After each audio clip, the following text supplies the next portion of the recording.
Good evening. Every nation on Earth trades something. Most of them sell what they dig up, grow or build cars, steel, soybeans, oil. But there is one government that has settled on a different product, and the product is people. North Korea, a state that cannot feed its own citizens, has found a way to turn them into export cargo, shipping tens of thousands of workers across its borders, pocketing the wages they earn, and feeding the proceeds back to the men at the top. Tonight we follow the money and the men and women it is squeezed out of. I'm Marty, and let us begin. Story 1. Start with the idea itself, because it is stranger than any statistic. Imagine a country that looks at its own population the way a rental company looks at a fleet of vans. It signs contracts with foreign employers, loads its citizens onto trains and planes, and rents them out by the month. The worker does the labor. The state collects the check. Human rights researchers have a blunt name for this arrangement: state-sponsored forced labor, and it is, in effect, a business model. The regime is not selling what North Korea makes. It is selling North Koreans. That is the concept, and once you see it plainly, everything that follows is just the machinery. Story 2. So where do they go? Overwhelmingly to two places: Russia and China, the neighbors with work to spare and few questions to ask. In Russia, they pour concrete on construction sites and fell timber in the logging camps of the Far East.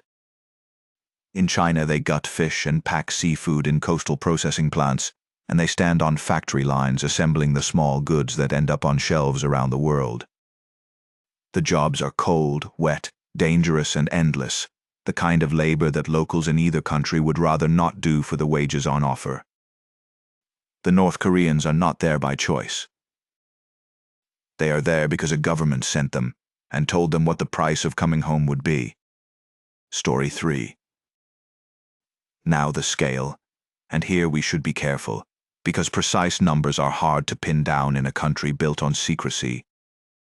But investigators who have tracked this trade for years describe a program operating in the tens of thousands of people at any given time. Some reports place the total figure across all countries at around 100,000 workers worldwide. Whatever the exact count on a given day, the shape is clear. This is not a handful of individuals slipping across a border for work. It is an organized, deliberate state-run labor pipeline managed from the top, spanning multiple nations and measured in the tens of thousands. A small city's worth of human beings leased out abroad. Story 4.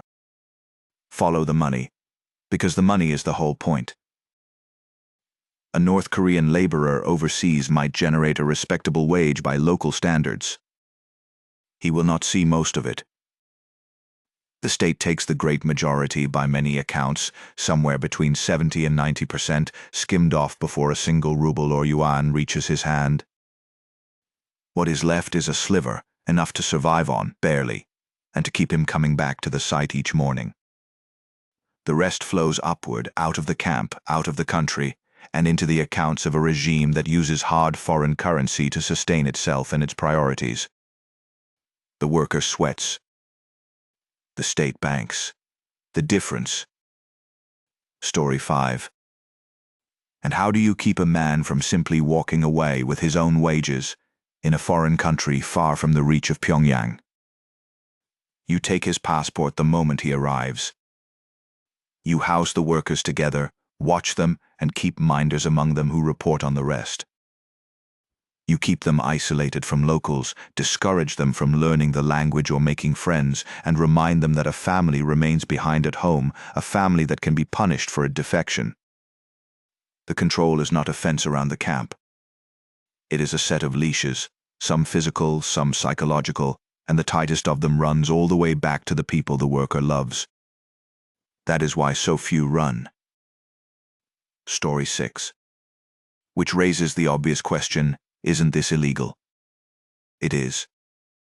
In 2017, the United Nations Security Council passed Resolution 2397, which ordered member states to send North Korean laborers home, to repatriate them and shut the pipeline down.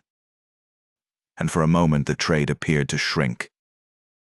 But a business this profitable does not simply die, it disguises itself. The workers were relabeled, brought in on student visas, listed under misleading job titles, funneled through contracting arrangements that put a layer of paper between the regime and the labor. And then came Russia's war, and with it a wartime shortage of workers that made cheap, controllable, imported labor more valuable than ever. The rules said stop. The demand said otherwise. The demand won. Story 7. So here is the verdict, and it is not a complicated one. Most nations export the things they produce: grain, machinery, minerals, the honest output of honest work. This regime exports its own exhausted citizens, confiscates the wages they earn with their hands, and pockets the proceeds to keep itself in power. Every other country sells something it has. North Korea sells someone it holds.